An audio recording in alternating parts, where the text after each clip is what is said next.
I'm Rob. And I'm Shannon. Welcome to Build Up, the show about shows between the show. We have the cast of 8th grade and writer and director Bo Burnham next on Build. Are you guys excited? Who's excited? Woo! Oh, my God. Right? Oh, Yes. Can't wait. Yes. I'm so excited to see them, and I'm excited to see this movie. Films like this, they kind of tend to bring up a lot of memories about our youth, right? Oh, yeah. So we thought we would create a safe space here for everyone to air some of their adolescent memories with a special edition of Couch Confessions. Couch Confessions. Oh, squeeze in. Right. All right, thank you. I got childbearing hips. All right, so in my school, we had a choir that was for mostly young middle school students. But for some reason, I was just so into singing songs with my school choir teacher that they let me stay year after year after year, to the point where I was like the oldest person, and it was really awkward. And when I graduated, they gave me the Pioneer Award to be like, we know you're special. Couch Confessions. So awkward. Ooh. So awkward. I had a girlfriend in 7th grade, and I broke up with her because she wanted to make out too much in the hallways. I felt like she was being inauthentic. Right? I think she was just trying too hard, don't you think? Yeah, I think. It was like between every class, it would be like, let's make out now again. I'd be like, we just did that. What are you trying to prove? You know? I thought this was going to be Couch Confessions about how we were losers, and Rob's like, I had a girlfriend when I was in 7th grade.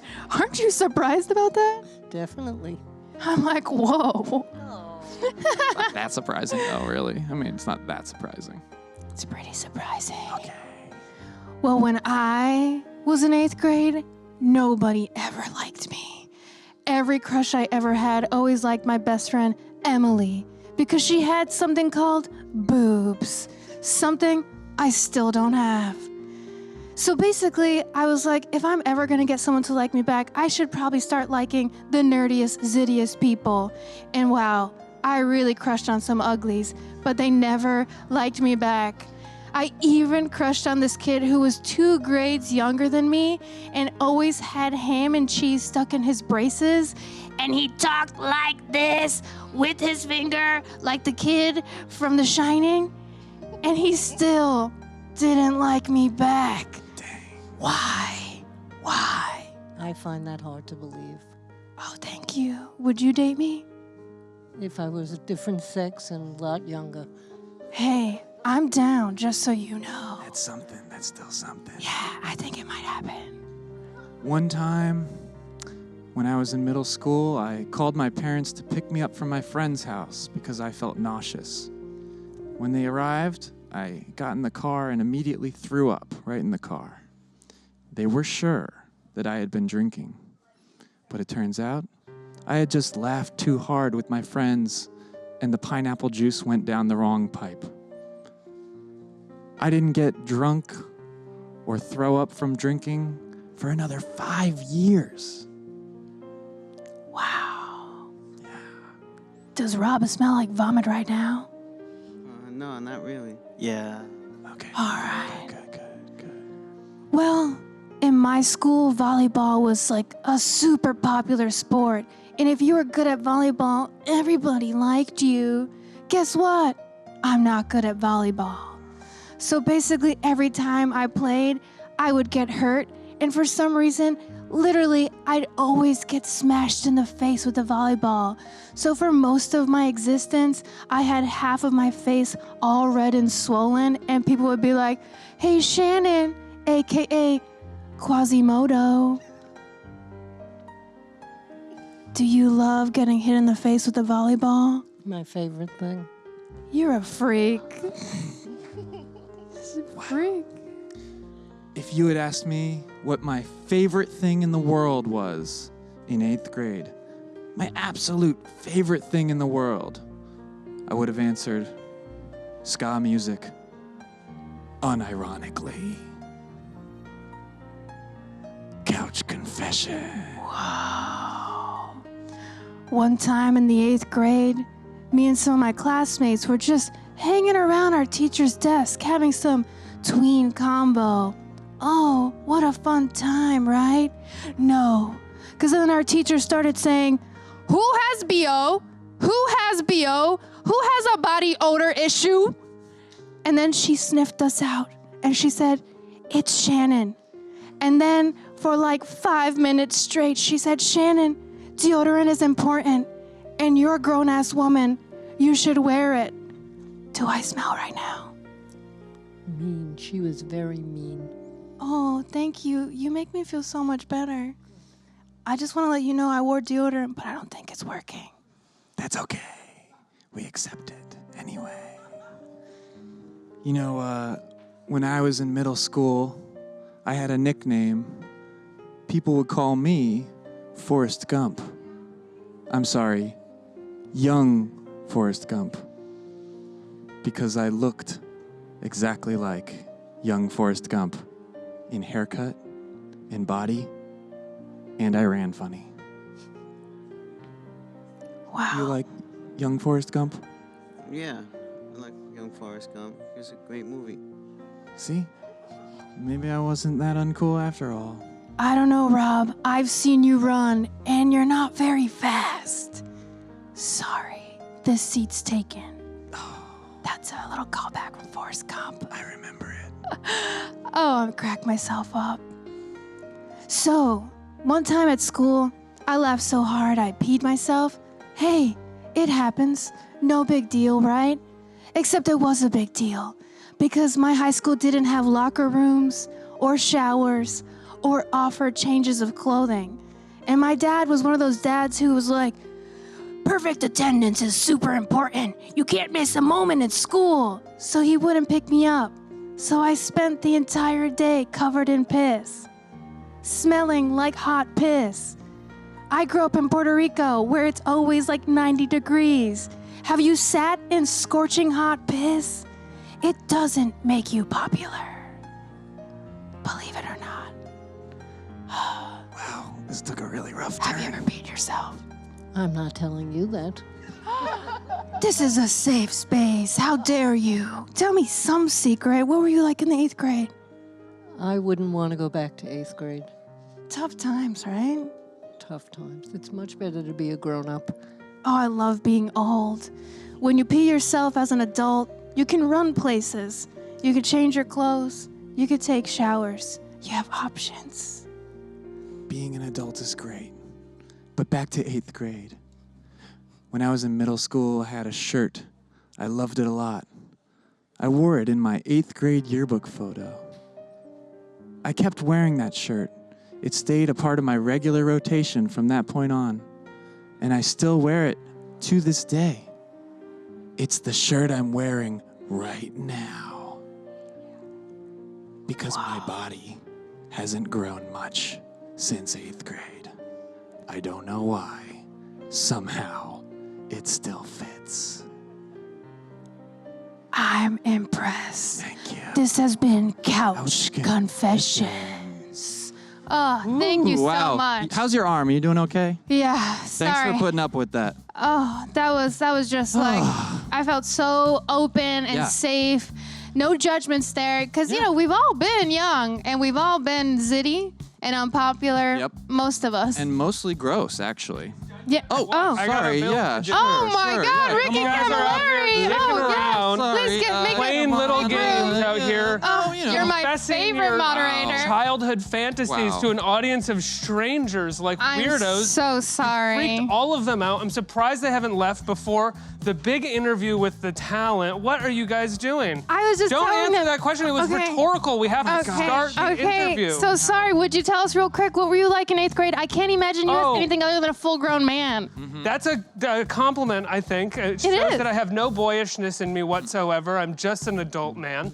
I was a scared little 8th grader who wanted to be cool, but I wasn't, and I was mocked mercilessly, which is why I'm so bitter with the two of you right now for taking up my stage time. Well, we'll give it to you, Ricky. My It's damn all yours. stage time. Thanks for hanging out on Build Up. Hey, that's the build-up. They've upped it. They've upped me out of my time. No, here you go, Ricky. It's all you. quit. Have fun with 8th grade. Bye, guys. Bye. No.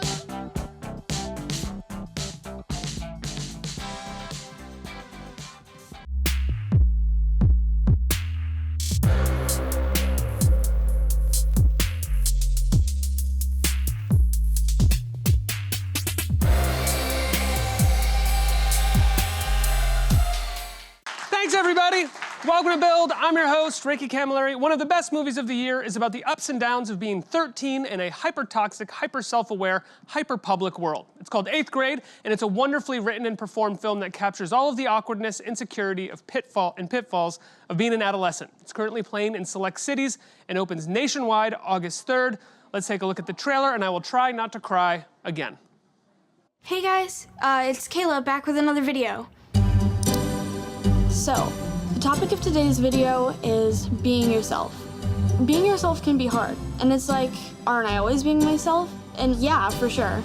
But being yourself is like not changing yourself to impress someone else. A lot of people like call me quiet or shy or whatever, but I'm not quiet. Most quiet, Kayla Day.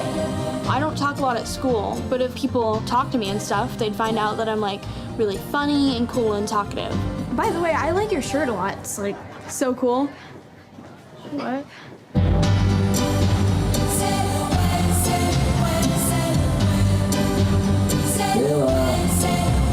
One more week of 8th grade, huh? I said 1 more week of 8th grade, right? Yeah.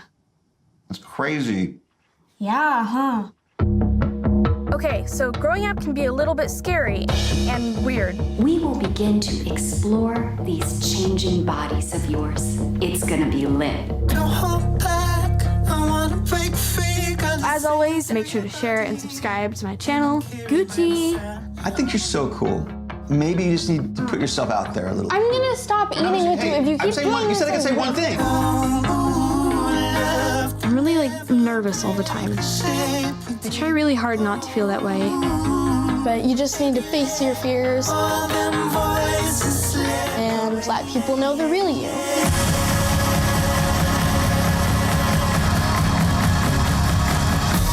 Just grab my phone. How to charge it? Yeah, I mean, sometimes I charge it too. But my phone, Just because things are happening right now doesn't mean they're always gonna happen. What was in there? Just sort of my hopes and dreams. Right. I was a complete mess when I was your age. Really? 8th grade is the worst. You never know what's next. And that's what makes things exciting and scary and fun. When did you get Snapchat? What grade? 5th grade. 5th grade? What? Yo, see? Everybody, please welcome writer-director Bo Burnham, star Elsie Fisher, Josh Hamilton, Emily Robinson, Jake Ryan, and Imani Lewis from the great 8th grade. Guys, congratulations. Yeah. Happy to be here. Ruined your second applause. Oh, sorry. We're very happy to be here. Coming and you wooed it down, Bo. It's appropriate. Guys, I love this film. I've seen it twice. Congratulations. It's beautiful, it's funny, it's heartbreaking in really touching ways without trying to be heartbreaking. It's just really right on and perfect. And so I'm not sure how you did it. It's really hard to make a movie like this that hits all the right points without being overly sentimental or exploitative in any kind of way. So how tough was that for you to walk that line? Was it something you recognized while you were writing it or something that was kind of natural for you? Jake? So you see, with it? Yeah, going with it. We're all pretty insecure about some stuff, you know? And he just sort of channeled all of that into this movie and Elsie and Kayla, you know? Pretty good answer. I tried. I'll take it.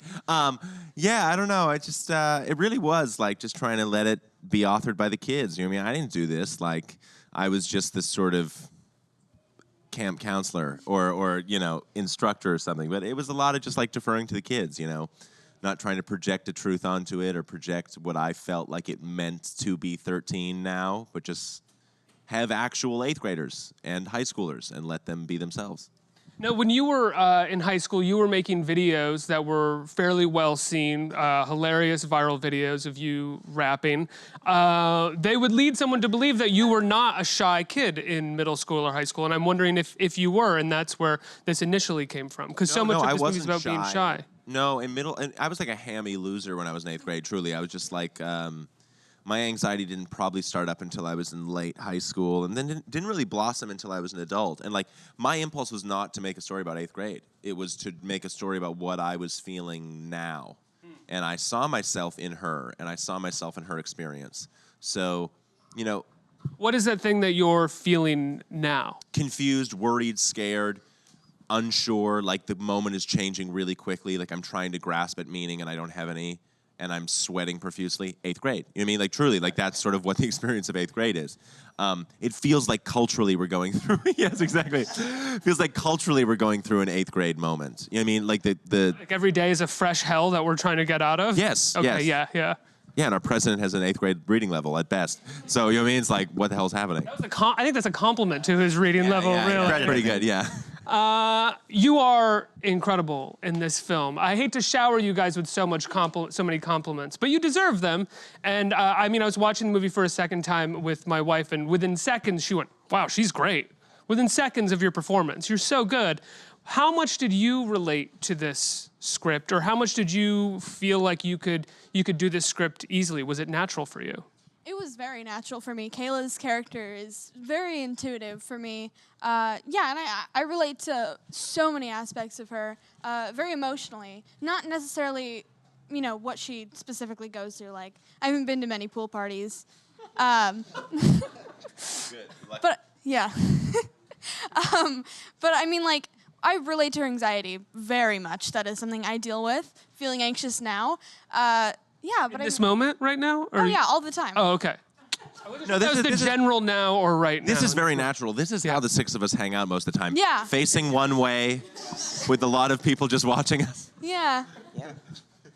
When you got the script and when you started shooting, did you guys have a rehearsal period, or did you sort of let Elsie kind of go off on her own? Because I remember when I talked to you after the movie, I was so surprised at how natural all of the likes and all of the ums, but at the same time, how pointed they feel. So often when people try to incorporate language like that into a movie, they don't know how to make it pointed, and it just feels like it's trivial and being thrown in there. Where in this, everything feels very specifically targeted. Yeah, it feels often to me like it's written by a 40-year-old when you see like 15-year-olds in like movies being like, that was #savage. And it's like no kid has ever spoken like that. And if they are, they're like making fun of the fact that they would speak like that. They're doing it ironically. Like getting called a narc and being told to leave the school. Well, just like, it's very strange. A lot of movies, in the way they sort of use kid language, sound like Taco Bell commercials where it's like #chalupa.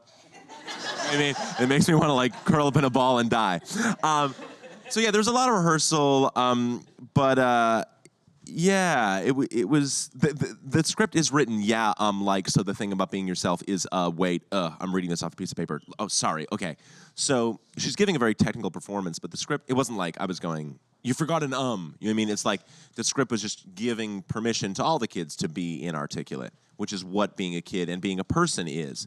And there was a lot of rehearsal. It was mostly just me and her running through the script, me playing everyone else and her playing her. And then we did some Josh and her rehearsal because like that's the only dynamic that's familiar to her in the story. They've actually have a relationship in a past, and everyone else, it's people she's meeting for the first time. So I wanted them to meet in the scene on camera for the first time. Josh, what were those rehearsals like for you? I mean, I don't want to use the word veteran because nobody likes the word veteran, really, but you're I mean, you are a POW. He prefers a veteran theater actor here in the city, as well as from independent film. I imagine you have a great history and a way of rehearsing that you really like doing. So how did you approach it doing with someone like Elsie and a first-time filmmaker like Bo? Well, to get any rehearsal at all on an independent film, or any film really, is just gravy. I mean, it's so rare, and I always miss it. Yeah, I mean, maybe I get spoiled from doing plays sometimes. I always, it takes me like a good 4 or 5 weeks to figure out what to do, and so we got we got a week, and it was I was so grateful because you just never get that, and yeah, we just went through it and talked and hung out. We also just hung out too, which is also important too. Because sometimes you show up on a set and you're like, oh, you're my kid. Hi, nice to meet you. Okay, you're my wife. Hi. You're my wife of 20 years. Nice to meet great. you. I'm John. Hi, all right, action. Okay, go. I mean, it really does feel that way a lot of the time. And so the fact that Bo made that available to us was incredible for me. What was important for you to establish in those rehearsals with Elsie? Well, just a certain dynamic. I mean, things about parents and children. It's like when they're together 24 hours a day. It's like there's a certain you're not on. Every parent I know sort of wants to be a good parent and say things that trying to say the right things. But it's like when you're with a kid every day, all day, you say things that. You try to say the right thing that comes out wrong. You're constantly kind of missing each other, and the chances, the times you actually connect are like so few and far between. And so, one of the dangers when you first are, without establishing that kind of dynamic, you might be like every scene is like, this is an important parent-child scene, and we're having an important talk now, and that's just not what real life is like. And parents and children, they read each other before they speak, so they have to kind of get to know each other well. The conversation is happening before the words come out, often with parents and kids, and it has to be believable that she learned how to speak in the house with him. So they really do need to speak like a common language in a very micro sort of way. Is it very much like a pick your battle kind of thing, each conversation? Not because it's going to be a fight, because it's like, how much do I step in this moment and help out, or how much do I discipline in some way? So both of them are kind of, like you said, having that conversation beforehand. It's like, how far are we going to take this conversation that we're going to have? And it doesn't need to be her going like, Dad, stop annoying me, for him to know that. It's the moment her eyebrows tick up a second that you need to get familiar with how each expresses annoyance, and it's just good to be familiar and comfortable, and to get you comfortable enough to be able to be annoyed by him. That's a thing. Like, to be bored by him. That must have been really hard. Yeah, exactly. That was that was very immersive. I think one thing that you capture really well is that as much as dads annoy, they kind of like annoying in some way. Like, dads really love pushing buttons until they're like, someone really tells them to stop. But you can see it on your face half the time. You're like, I know I'm kind of bothering you, but this is fun for me. Dad jokes and And the problem is like at that age, it's like, it was fun 9 months ago. Like I was funny 9 months ago. What happened? Like, why am I all of a sudden not funny to you? When I used to do that, you would laugh, and now you're like, now it's like, whoa. I feel like you're constantly trying to navigate as a parent in those years. Like, how do I talk to you? How do we connect? How do I get in? Without being, you're always saying the wrong thing. I feel like, right? Was there anything in the script that felt ripped right out of your time in 8th grade? I mean, like, really, again, nothing specifically except for like. It was just as a whole. It felt like very much my own experience. And especially just the entire script is like very true to my own life. Like the single father dynamic and like, I don't know, just being an awkward, weird person in school who's quiet, I guess. I don't know. They have similar faces too, her and the character. Remarkably, yeah. When you came in, I was like, wait, whoa, was there prosthetics? I didn't see this person at all. Bo, I love the music in the film, not just the selections from other artists, but the original music in the film. It almost feels like a modernized Philip Glass kind of kaleidoscope feeling. And I'm wondering if that was something that you were going for, in the sense that the whole world kind of feels like it's weighing on her at times in regards to her anxiety. Yeah, thank you. I wanted electronic music because it's a digital movie. I mean, she's on her phone, so it shouldn't be like the sort of staccato strings and the mandolins of usual coming of age story where it's like, look at this cute little and it's like, that story's not cute to her. It's not little to her. It's visceral. So my initial impulse was like, the world. Like, this is her world. That's what it sounds like to me. So it was like, I was like, what if Trent Reznor was a 13-year-old girl? I mean, that's sort of like it was like the first thought. And then, so I wrote a temp score that was really bad, but sort of was in the world of the sound I wanted. And then I stumbled on Anna Meredith, who's a British composer who does electronic music on the side, and she's just an absolute genius and just makes really bold theatrical music. And I wanted the music to make her experience bigger, more visceral, and to sort of, the entire movie is just trying to sync the audience's heart rate with Kayla's. And the music goes a long way to doing that. Anna's absolutely incredible. I think another way you go a long way of doing that are a number of sequences where you really hold on an environment without anybody kind of talking or having a set conversation. I think of the band scene, the scene with her playing in the band. It's this kind of long sequence of the band playing the national anthem, and you're just sort of holding on these long push-ins, and then even with the pool party and the slow motion, you're sort of really just laying the groundwork for what this environment feels like and not forcing any scenes out of this. Yeah, I mean, a bad middle school band playing the national anthem for me is like a perfect portrait of America right now. In this moment, just like, like, you know, we should be, you know, that's how the anthem should be played, I think, right now. But also, yeah, broken reeds. Part of being in the world is observing it and being a part of it. And so much of this movie is about her out in the world and observing it. And I don't know, a lot of the drama of my life plays out silently. It's not necessarily happening in the speech of people. It's like, so that was interesting to me. I mean, the original title for the movie was The Coolest Girl in the World, you know, which changed, but like, it was always, you know, it's not the coolest girl in the world, it's the coolest girl in the world. You know what I mean? Like, out in the world. So yeah, those were always the two dynamics, sort of Kayla and her environment.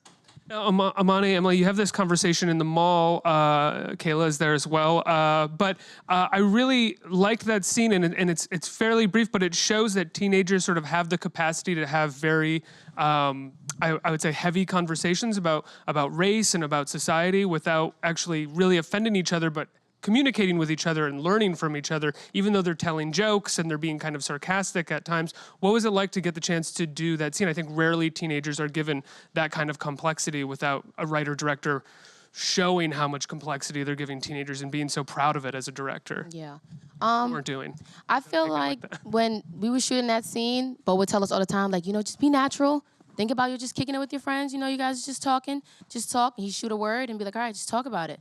And we just do what teenagers do. We just sit and talk about it. And it was just very natural. And it was, I think we appreciated that because in scenes usually in other films, they make teenagers seem like all we talk about is what, like Instagram and a bunch of things that aren't really relevant. Yeah. But in that conversation, it was a well-built, well-thought-out conversation that wasn't rehearsed. It was just like banter, like back and forth. And I think that's what made it so like believable. Yeah. Definitely. It was all very genuine, and Bo would kind of throw out like a line or a word or something and then say like, yeah, talk about whatever you want to, like maybe think about this or think about that. And I think that sparked things that are very genuinely what we would talk about in real life and what we would talk about between takes, which is what made it so genuine because it is kind of real. It's what real, teenagers are talking about. And the four of them are such distinct personalities that, like, you can throw something out and they will legitimately argue about it in different ways with each other. What was so fun about casting, like, Imani in the part is that, like, Olivia is the first one you meet in the friend group. So I just assumed, just because, like, just the bias of a writer or whatever, like, oh, she meets Olivia, so we're just going to meet Olivia's friends, and, like, Olivia will be the leader of that friend group. And then when Imani came in to read, it was like, oh, Olivia's totally not the leader of this group. Like, it actually, like, it's actually very fun to realize, like, we've met someone who is a part of a hierarchy in a group that she might not even be at the top of, which I think was really helpful for how you connected to Kayla, it felt like, in being like, I maybe can't always speak in the group that I'm with, and it's similarly with sort of what Daniel did, because you and Fred, who's not here, really feel like the alphas of the group for sure. So much of the movie is about people, is about you, is the movie respecting people at this particular age that they're at. And I think that's a great scene because it recognizes that 17, 18-year-old kids are not shallow and they're actually starting to question the world around them, and they can actually engage intellectually with all of the big questions that a lot of times, I mean, it seems like right now, adults can't deal with intersectionality at all and are horrified to talk about it, whereas the teenagers, the young kids, are actually sort of on top of it and are open to and engaging about it. I probably agree with that. I think like the way the culture generalize, not all teenagers, not all adults. No, but the way the culture seems like to eat itself is because I think of like 20 and 30-year-olds that are unfamiliar with the thing that teenagers just like intuit. You know, like I'm very comfortable that the complexity and messiness of the cultural conversation is going to get a lot easier when the kids that this actually all comes natural to become adults and can have it. It's the same with the internet. Like, the most embarrassing people on the internet are 30-year-olds, bar none. Like, bar none. Like, the worst people on Instagram are 30-year-olds, like, showing off, and it's so pathetic. And teens are actually, like, they get it, and it's more part of them. And also, they're in on the joke. That's what people don't get. Like, teenagers are, like, aware of the joke of themselves. When you're in 8th grade, like, you know you're a bit of a mess. Like, you know that's happening. And I think you forget that. So, because there's the other side where teens are, all, like, way over-portrayed as these deep, like, poet laureates looking out a window being like, you know, and it's like, not really. Like, they're that and they're a mess. And they're this. So it's more just like, yeah, just trying to let them lead and let them be whatever they want to be. Because the thing is, like, as a teen, like, teen. It's so stupid. Every time I say teen, I feel like a 40-year-old like social media consultant. So stupid. But like the idea is that like, oh, the problems they're facing are because they're teens going through teen stuff and they're changing. Yeah, they're also going through like the human experience. Like, sorry, like part of what you're struggling with is the thing you'll struggle with forever, even as an 8th grader. Like that, welcome to the human experience. It's tough. And that's what I see. I see myself in them. I think adults should be able to see themselves in them. This movie isn't just for 8th graders, just like Apollo 13 isn't for only astronauts. You know what I mean? Like, truly, like, you don't have to be a... I can watch that? Yeah, you can, but really, you don't have to be a Prince of Denmark to see Hamlet. No, it's hard to be a person, I think, is what you're saying. And they are people, and they really are, though. You know what I mean? It's like, they're not just people in motion or coming of age. I do hate that term, because it's like, I'm coming of age. It's just 28, you know? Well, any decent person is always kind of coming of age, right? I mean, that's sort of the thing about living and growing. You come of age all the time. Yes, but I just remember, like, the things you struggle with. Like, people laugh that her videos are about, like, being yourself and how to be confident. Do we know how to do that? Do you know how to be yourself? What does it mean? What does it mean to be yourself? How do you be? What is yourself? And if you are being yourself, what is the subject of that sentence? Like, it's crazy, you know what I mean? So, like, that's to be or not to be, you know? So, yeah, I just think kids have access to that depth. And that's what the sort of movie was going, was like, this isn't a story about the little us, you know what I mean? This is a story about real people. I'm done answering this stupid question. I'll just, yes, go ahead. I'll just follow up on one of the things that I love about that conversation at the mall and about so much of the movie is that one of the things that I remember from high school is that the big discrepancy between teens and adults, excuse me for using teen again, I apologize. Hashtag teens, Gen Y approach, is that the adults often don't believe that teens have the depth that they feel about particular subjects, just because they're teenagers. And it's like, oh, you don't know enough about the world to know that this is going to exist this way for you in the future. And teens very much are engaged and connected to what is happening in the world, be it in the news or be it in popular culture. And adults are just sort of unwilling to kind of recognize that a lot of the time. Or the adults are equally unequipped. Yeah. That's what I would probably argue. That like, yeah, the teens are faking it. They're pretending to be somebody they're not. They're concealing their true them. They have no idea what they're actually talking about, and they're just grasping for meaning and love. And so are you. I wasn't saying that about the teens. No, but I'm saying that. I'm saying that, like, rather than thinking, because I think you're right, but rather than necessarily thinking teens have the depth and complexity of adults, adults have do you know what I'm saying? I'm saying that the way, rather than saying teens are actually put together like adults are and can think, it's like, no, we're all struggling in that way. I just think like the sort of mechanisms of what it means to socialize at that age, which are just very transparent when you're in 8th grade, which is, okay, you can very clearly see who I am, you can very clearly see who I want to be, you can see me reaching for that, you can see me failing to do that. When you get older, you just learn to make that one piece. For example, I'm very aware of what I sound like right now. I'm very aware. She's wearing a T-shirt with my name on it. That's very weird. I'm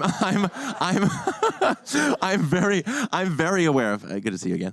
I'm very aware of how I'm presenting myself, you know, and how I'm coming off, and how I might be perceived, and how I can. And I've just learned to make that feel like one piece. But at that age, you're like a grandfather clock. You know what I mean? There's just a glass front, and you can just see through. So, yeah, I think it's just a way to maybe forgive ourselves and. But yeah, I think like rather than giving teens the respect of adults, I think we need to take the respect of adults away. Maybe that's not the right way to say, but. Jake, you're hilarious in the movie, and you have some really wonderful scenes. The two of you are great together. Can you talk about developing your relationship at all? Sorry. Yeah, it was a pretty interesting development. So we met in the chemistry read. Everything was like really awkward and stuff like that. So you want to tell it or should I? I'll go. Well, he came in to read, and it was a chemistry read, and I was like, just improv with the scene, say whatever you want. And it's a dinner scene. And he goes, do you like tacos? And she goes, sure, I like tacos. And he goes, hard shell or soft? And I go, you have the part. I was like, you got it, dude. And I just made sure you guys didn't talk, right? Yeah. And it was pretty chill ever since. We were like isolated from each other for like the entirety of the set. I think that's what everyone else sort of felt like in the sense. But yeah, it all came like very natural when we were doing like the pool scene and the chicken nugget, spoilers, chicken nugget scene, you know? Spoilers, there's chicken nuggets in the scene. Just gotta make the whole campaign for the nationwide rollout, Jay. Generic nuggets, not McNuggets, but they are McNuggets. Okay. What was the question? Well, I'm wondering, you talk about being kind of awkward in your personal life as well and relating to the character in that way. And so much of this scene, the chicken nugget scene, I hope I don't spoil more of it, is about two people recognizing how they're similar. And I'm wondering if the two of you recognize a similarity between takes as well, if that was a thing. I mean, I think we both know that we're awkward people. Oh, definitely, for sure. I don't know. I mean, we didn't really we just went right into the scene. It was just about figuring it out as we went, and the whole thing was that this is an awkward conversation between two people who do not know each other. So we were two awkward people who did not know each other, and it just worked out. It worked like a charm. Yeah. Yeah. Was that the intention going in?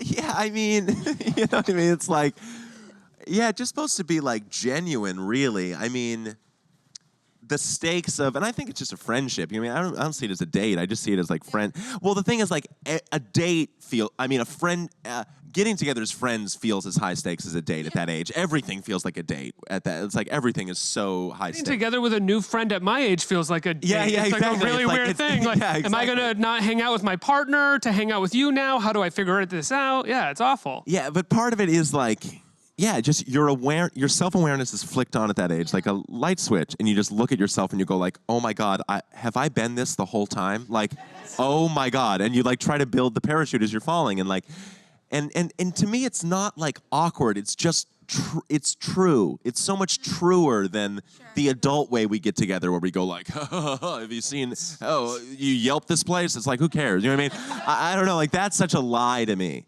and they're incapable of lying. Or their lying is so transparent that you just get to.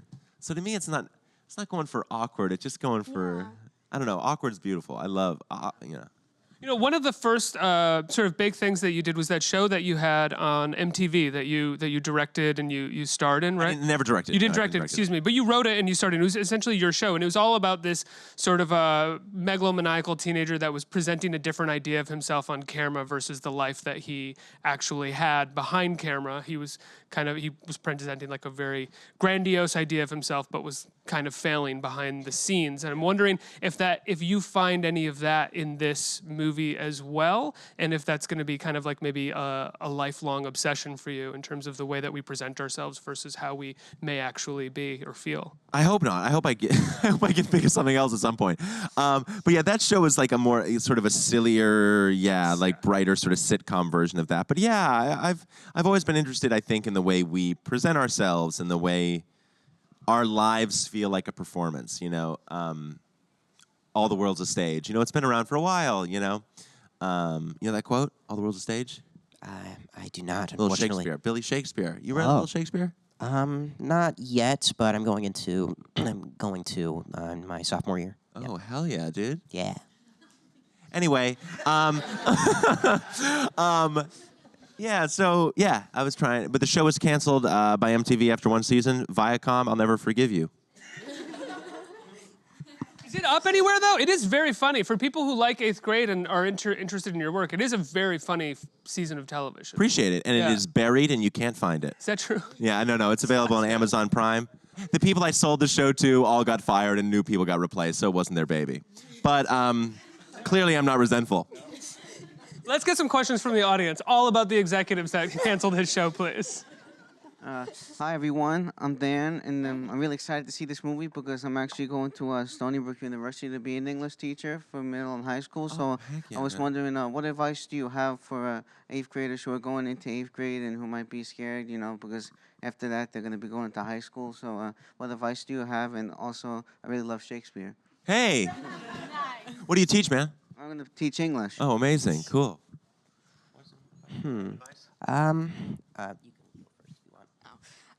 Yeah, for 8th graders kids going into 8th grade, everything feels high stakes. Trust me, it's not. And everyone is gonna feel anxious and awkward and weird, and it's fine. It's okay. This is the time to feel that. So, yeah, you're fine. You'll survive it. Just keep living life. You're doing great. Yeah, I guess it should be being yourself. You should be always be true to yourself, and just be honest. Don't lie. Okay, and yeah, that's basically it. I would say encourage them to continue to be themselves, and make sure that you tell them, even though they might not understand like the concept of anxiety and like social anxiety and like depression and stuff like that, it's still very real with them.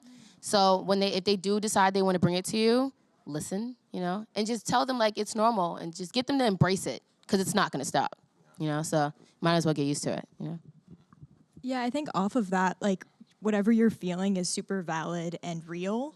And, you should respect what you're feeling, but also know that, in however much time it takes, like you won't be feeling that particular thing about that particular moment. So you will have kind of perspective, and things change and emotions change. And I don't know, like, yeah, I guess that's. Yeah, that's I think it's like for me it's, you don't need to fix yourself. Such good advice. Oh, go. I did this. I thought we were, because we did, all right, you go. No, I was just going to say, just remember that like everyone is feeling exactly as insecure as you are. So even though they're acting like they're not, it's just remember to be kind, because everyone's fighting a terrible battle inside somehow. Ooh, and I got to follow that, Josh. All right. I'm out. I would say you don't necessarily need to fix your experience. There's a sense that like I'm struggling and I shouldn't be. You should be. Like it actually is the age to grow and to fight and to challenge yourself. And when you're feeling scared and uncomfortable, your only solace isn't necessarily eliminating that fear, eliminating that discomfort. Like, it's a beautiful and strong thing to be able to get through hard situations. And situations aren't hard unless you feel uncomfortable, unless you feel scared. It's a huge skill when you start learning it at that age. I'm scared, I was terrified, and I got through it. So, like, I try to tell myself the same thing and try to tell the kids, like, your fear, your hesitancy, your worry is great. It actually does make you strong. If you didn't have it, you'd be a psychopath. So, Why'd you look at me when you said psychopath, Yeah, Bo? sorry. What the hell was that? Next question. Hi. First off, I love the movie. And one of the best things about it is, also very triggering, is how much it made me reminisce about my 8th grade experience, but not really with the social anxiety, but mostly, as you said, Bo, being more out there as a person. And I wanted to know what was everybody's most outlandish, embarrassing 8th grade experience that they had. I was pantsed on a whale watching trip in front of a group of girls. No whales were seen. On a dare, I drank a puddle. I thought I would be so cool. I drank a puddle. I want that on a t-shirt. Yeah, isn't it so good? How do I follow up on that? Does anyone have one? I do. I will, like, I put myself in a locker because I could fit, and I was like, oh, that's interesting, and it happened twice. Voluntarily? Yeah, I voluntarily put myself How long were in a you locker. in there for? Not that long. I mean, probably, a minute or two. Oh. Long enough for people to take pictures, and it was good. That's rough. I was cast as Sky Masterson in Guys and Dolls in 8th grade. And then by the time we were performing, I was like, oh, Sky Masterson, this is great. And then by the time we were performing, my voice had changed. And so by the time we were singing, it was like, when you see a guy reach for stars in the sky. You just don't feel like Sky Masterson with a voice doing that. Yeah. In music class, we were introduced to this old Baroque cello, and this is going to sound gross. It's made of like sheep guts and stuff like that. And I made this stupid pun. That's it. It goes like, wow, that must take a lot of guts. And then everyone just stopped talking. The room was dead silence. And then the teacher's like, oh, that's funny, Jake. And then everyone else was like, get out of here, go. I was like shunned from my classroom for like 10 minutes. I think it's funny. Yeah, Thank you so funny. much. Puns are the best. Yeah. My 8th grade graduation, I was quite short. You can't tell now because I'm like a giant now. But I was really short and insecure about how short I was. So I wore the highest heels I could possibly find. And my auditorium, to walk to the stage, it's a ramp. Oh, no.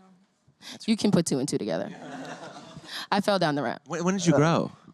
I would say 6th grade. No, that's backwards. Once I hit 9th grade that summer, I like skyrocketed up. Same with me. Going into sophomore year, I grew 8 inches in sophomore year. too. I had stretch marks on my spine growing so quickly. Yeah, it's terrible. But embrace your shortness if you're short. It's cute. Next question. Hey guys, I really loved the film, so thank you so much. Everyone was amazing.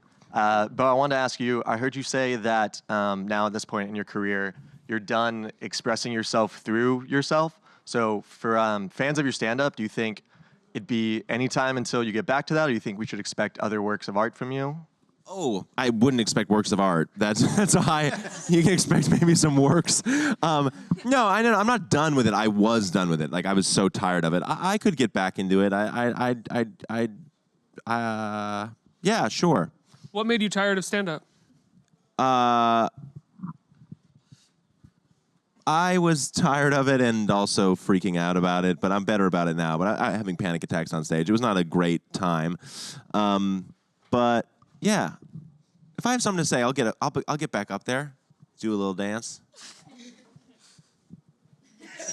Gucci. If somehow the infinite well of independent film money runs out, I may have to do it. So. One more.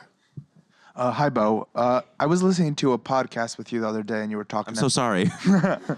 And you were talking about the idea of the viral video being dead, and there's no. I forget what the name of the podcast was, but yeah, that was it. It was really good. But my question is, do you think it's dead forever, or there's YouTube's dead for viral videos? Do you think there's a way for there to be another format to do viral videos? Yeah, no, I don't think necessarily the viral video's dead. It's just like the format is. It's just a bummer. You know what I mean? When I started YouTube, it was like, oh, whoa, like this is like the people's medium. This is a place where like real kids and people can be discovered. And now it's like you go on the trending page and it's like Tonight Show clips and music videos and like it like just branded things. It's like I love James Corden. James Corden can't go viral. What are you talking about? You can't go viral when you have 10 million subscribers. That's just delivering something to your, or maybe you can, I don't know, but like. Just distribute it. Yeah, and it's like, and I'm saying, no, like they're doing good work, all those, but like whatever. I'm not like against that. It's just like, it was supposed to be like the Wild West where it's like giving voice to people that wouldn't have it. And I look at YouTube a lot and I'm going like, why are you taking your cues from Hollywood? Why is YouTube full of NBC executives, which it is? Why does the YouTube headquarters in LA look like the goddamn M&M store, which it does? It's like, this should be crazy and more interesting. And this is posted on YouTube. Love y'all. Whoops. We've just been demonetized. But there isn't that sense of anything anymore of things getting passed around that you wouldn't see if it got passed around, which was kind of the viral video thing 10 years ago, Creating a new standard. What I'm so confused by is like powerful YouTube creators and YouTube original series. Like, why do you look like Disney shows? Why are you imposing Hollywood cultural standards on yourself? It's so strange. What's so strange that like Hollywood and celebrity culture felt like a top-down thing. And now it's a grassroots movement where some random kid in Peoria is making videos of himself and feeling like he has to act like a, I don't know, it's really, really confusing to me. I just think it can be so much freer than it currently is. I think that was our last question. Guys, I love the movie. Congratulations. I can't wait to see it again. It's incredible work by everybody involved. It's in select cities right now, right? And it opens nationwide August 3rd. So congratulations, everybody. Give them a big round of applause. Thanks for coming, everybody. Thank you guys so much.